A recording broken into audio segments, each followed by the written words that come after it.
gagawa ako ng photo cheese, guys. Wait lang.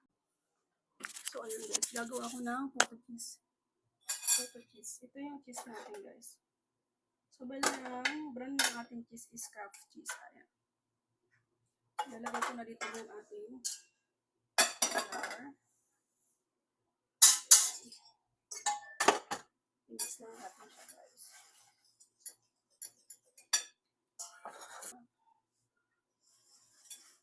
Ano to? Fresh milk.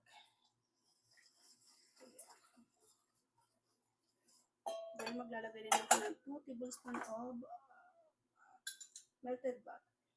So, kung wala kayong melted butter, pwede kayong magamit ng margarine. Ayan. 2 tablespoons. Then, maglalagay na tayo, guys, ng vanilla. Tayo ng 1 teaspoon of vanilla, guys. Wala lang. Namis lang namin, guys. Ayan, guys. 1 teaspoon of vanilla. Para mabango yung ating photo cheese.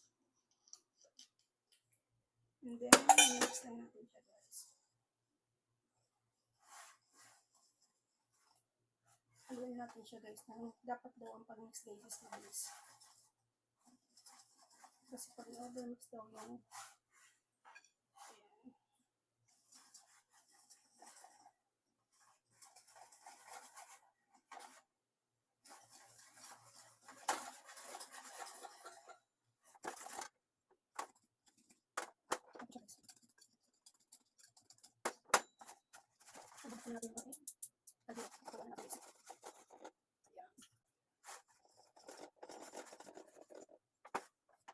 Ano guys yung ating butter? So, bali na ako na guys. I-steam natin na naman around 20 to 30 minutes. After 20 minutes, guys, saka natin ilagay yung cheese. Then, mag-add tayo ng 5 minutes para ma-fully cook natin po. Yan, okay na yung ating guys. Pwede siyang ilagay sa ating mga. So, bali ito yung bumanap yung gagamitin kasi guys. Wala naman kami itong cupcake ba? Yung plastic ba? So, ito yung gagamitin. Yung para sa ano part. Pero pwede mo ito guys. So, ano guys, maglalagay natin ito para ibuhos-buhos natin yung ating mixture ba?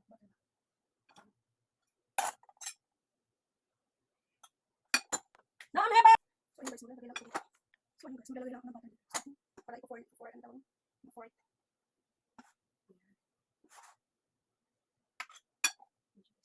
Hindi maglalagay na ako ng ating forma. So, ayun guys, maglalagay tayo ng ating.